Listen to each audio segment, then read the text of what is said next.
Good morning, good afternoon, good day, wherever you are in the world. Thanks for being here. It is noon. It is Tuesday Q&A. I'm Alison Ellis of realflowerbusiness.com here, as always, with some fresh answers to your questions.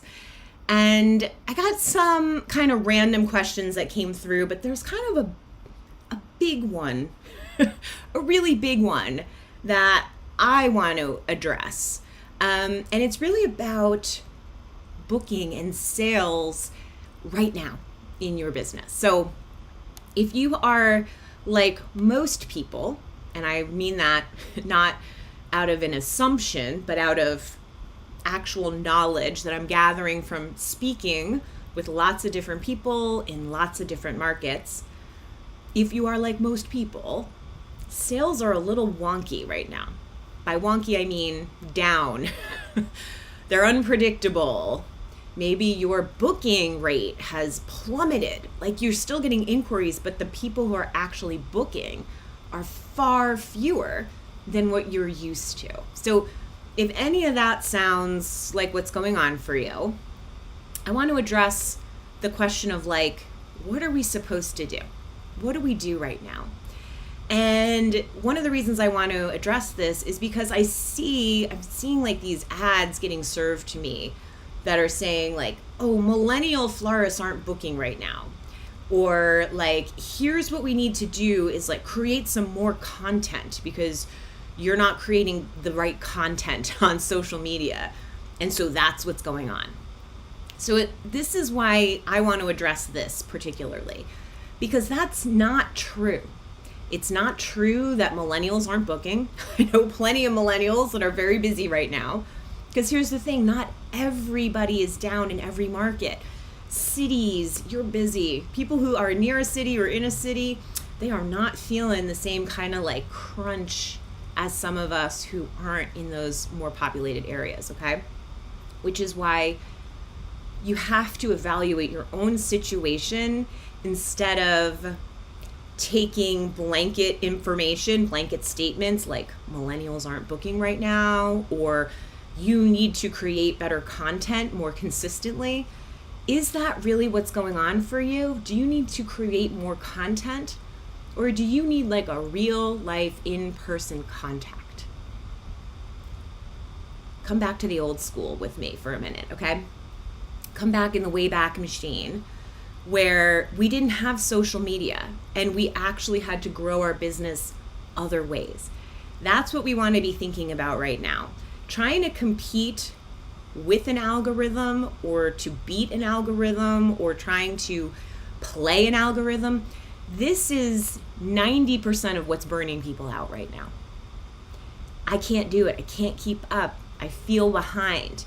Even those of us, myself included, who aren't necessarily falling victim to the idea that like, oh, I have to post every day or else, we still feel that sort of pressure or tug that you're just not doing all the things you're supposed to be doing right now. You're slacking in this area. So here's why I want to bring us back to reality. You can be very busy no matter your age or millennia that you're in, okay? You can be slow no matter how hard you're posting on social media. So what we need to do is really tune into ourselves and our own business, create systems for ourselves that work, that help lead clients, build trust, and get them to a yes more easily. So let me tell you, now I am not a millennial. I am too old to be a millennial, okay? But I just booked a brand new client. So let me tell you a little bit about that flow. The client reached out. I got back to them within a day. Less than 24 hours later, I'm going to guess. They wrote on a Sunday, so they heard back from me on a Monday. Then we had a call a few days later. We spoke, we hit it off, really liked her, told her so. Love to work with you. This would be great. I think we'd be a great match, right? Sent a proposal the same day. So we spoke on Friday morning. She had a proposal before the end of the day. and she booked on Monday. Deposit, contract, all buttoned up. This is something you can do as well. Now, it comes down to having clear systems, having the ability to build trust through the conversation, through a good phone consultation, and then through the proposal, through the emails, through my response to the one and only question she had about the contract. All of that is part of the process. So don't be surprised when I tell you I teach my process, right, in my wedding templates. How to write proposals that sell, my contract templates, my email templates, which are gold and way better than AI is ever going to be at speaking to a real person. All of those things are what I still employ. So while it's, not my busiest season either, because I didn't come here to lie to you and act like, hey, listen, everything's fine. Look, people are tightening up their budgets. They're shopping differently. So how can we rise to the occasion and meet them where they are? So let me talk a little bit more about this client that I just booked. One of the first things she said to me is, I'm not really on social media. Hi, let me say that again. I'm not really on social media. I don't really do that. So are you putting all of your effort into social media where the future customer may not even be doing that? Measure your efforts. Is this getting me closer to where I want to go?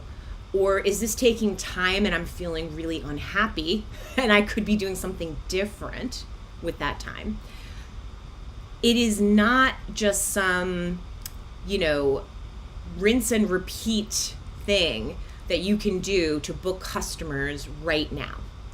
Right now, what you need to do is have clear foundations, clear systems, and then be willing to modify those systems as you go.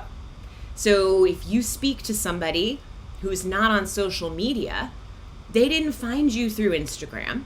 They're not looking through that. They're looking to connect on a different level. How do you meet them where they are so that you're not, for example, sending them to Instagram to see some of your latest work? Because that's not where they are. Always goes back to, I'm a little bit of a broken record on this. Your website should be the hub of your online presence. And so we don't have to send them to social media. We've got what they need right on our website. We have a blog post about that wedding. We have a Pinterest board that we made of their color palette that we can share with them. So part of the reason I was able to book this client in really quick time over a holiday weekend, nonetheless, is because I have systems in place that allow me to write that proposal quickly. It was actually very easy to pull it together. So we're able to come in around the $7,000 budget, and then also here are some extras, and we don't need to know every single detail right now. In fact, this wedding is next year, which means some things might change. We might even change the color palette. That's okay. But what we need to have established is that meeting of the minds, right? Where we're on the same page. You're telling me what's important to you. I'm hearing that and reflecting it back. Then I'm sending a quote that happens to also work with your budget, because that's always my goal. And then if you want to do more, we can do more. If you want to do less, we can actually do a little bit less, because there's always a minimum on the order. So even if you don't want all these things, here's the minimum of what I'm requesting. All of the steps are laid out and there's no confusion. The contract is there. They have all the information they need to make this decision. So it's easier said than done. I've been doing this for 25 years. So it's easy for me to say, oh, this is how you talk to the client. Oh, this is what you say.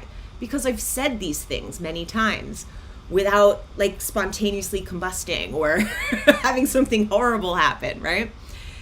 It's scary sometimes to lay down your rules or to tell somebody there's a deadline or, to enforce a minimum order, right? But you can do it. You can do it. And it doesn't matter how often you're posting on social media. This is a myth, okay? Because you could post every day and not get the engagement that you're seeing other people get on their social media. It's just too unpredictable the way that these things work for you to try to outsmart it. If you love social media, if that's where you thrive, if you get tons of likes, hey, good for you, enjoy it. However, just make sure you're also building something else off of that platform on your website where people who are serious about booking you but aren't on social media can still see that you're actually really good and relevant and what your most recent work is. This is one of my number one things that I criticize florists for when it comes to your social media, your marketing, and your branding, which is your Instagram often has a better reflection of your recent work than your website, but that's really not what we want to do. We really want that website to be as fresh, as updated as the Instagram, okay? So it's not about how many likes, unless you're trying to monetize your social media. It's about how many of the right customers are coming to you and booking you with ease. And again, because I really am in this too, I don't just teach. If I just taught, it would be very easy to give you advice right now. Okay? I'm going to just say that with like 100% honesty. If all I did was teach how to book or teach how to make money in your business, it would be really, really easy to give you advice. But because I'm in these streets with you and I am getting the same sort of like way higher level of, or rather rate of people who are not booking suddenly, right? Wow, that's different. Sometimes owning a business is an exercise in just being humbled, okay? Being humbled over and over again. We have never made it. We have never gotten to a certain plateau where we are insulated from ever having a slump in our business, okay? The overall market and the overall climate of, how people are feeling about their economic situation, all of those things are just out of your control. And that's where we need to build in some resilience, okay? So I just want to really drive home right now that it doesn't matter if you are a millennial or older, you could still book clients right now. And posting on social media is not as important as refining the systems that you have in place that allow you to build trust with the client and get them to a yes. So it starts from that first moment that they land on your website, fill out your inquiry form, and goes all the way through to post-wedding day, right? Even after the wedding day, the way that you approach them about pictures or the way you share a blog post that you wrote about their wedding. Whatever your communication is from before booking all the way through to the end and past the event, we really want to be consistent, reliable, professional, and build and earn that trust all the way around, okay? So keep that in mind. Make that the focus. Instead of letting somebody get in your head like, oh yeah, I've just aged out of this. Trust me, you haven't, okay? This is a different climate right now that we're working in, and don't believe the hype of people are like, oh, well, if you're following my steps and they're not working, there must be something wrong with you, okay? Because again, if I weren't doing this right now where I'm getting the same kinds of weird inquiries, we're interested. Oh, wait, maybe we're already all set. Well, maybe you're already all set. That's the truth. I've gotten that twice. I think we may be all set. You think? Do you have a florist or not? What are you talking about, right? I'm not going to chase that kind of energy. If you're maybe, then maybe I don't want to be on your maybe list for another 6 months, so I'll just let you go, right? But this is what I mean. There is a difference in the way people are doing things, but you need to stay true to what works for you in order to show up in a way that sounds like you. It doesn't sound like you're imitating somebody. And in a way that sounds like you're actually listening to the client. You are feeding them enough information that they're ready to book, but you're not giving away every single detail and every single idea, only to end up feeling, frankly, really betrayed when they don't book with you or when they take those ideas to somebody else, okay? So it's a matter of being open to what the client needs and also protecting your peace and your intellectual property to some degree as well. So if I can talk to a client, book them because I'm on it, then I know that you can do it too. We don't have to accept this idea that everyone's just indecisive and they're just taking too long. You can be the catalyst that helps them decide more quickly, okay? You can be the energy that helps them go, you know what? I do want this taken care of. Because again, while we can say, oh, they're just different right now. The customer is shopping differently right now. Again, true. I can attest, true. Yet, when you're talking to them in a consultation, do they have a photographer booked? Most of the time they do. Do they have their caterer booked? Most of the time they do. Sometimes they don't, but most of the time they do. So what's really different here, okay? What's the same and what's different? And we want to make sure that we are booking clients promptly when they are ready to book. If they've already got their photographer, they've got their catering, they have a pretty good idea what dress they want, we are not the low totem pole, right? Like we are here, we are an important part of their day. Let's help make it easier for them to choose you. Make it easier for them to see you're the right choice, let's do it now. And that is from showing up, building trust, and getting that information to them promptly. If you need any help on any of this stuff, there are multiple ways I can help you. We can always do a one-on-one, so that's one way. But over in my Patreon community, if you go to patreon.com, Real Flower Business, that's me, I share so many behind the scenes little things that I do to book clients, from phone consultations and like an actual transcript. What do we really talk about? It's not just how many flowers do you need. That's not what the phone consultation is. There's other conversation that's going on that's building authority and establishing trust, right? I have all these things over in Patreon for you and also in my wedding templates. You can get the whole bundle of wedding templates, so you have all the pieces, or you can get them individually. But between my wedding workflow, which has the steps to booking, let me give you an example. Last night, the payment came through for my client for this new deposit. What did I do? I could have just said, I'll deal with this later, but I have steps. And as soon as that payment came through, I made them a folder because that's my system. These are my steps.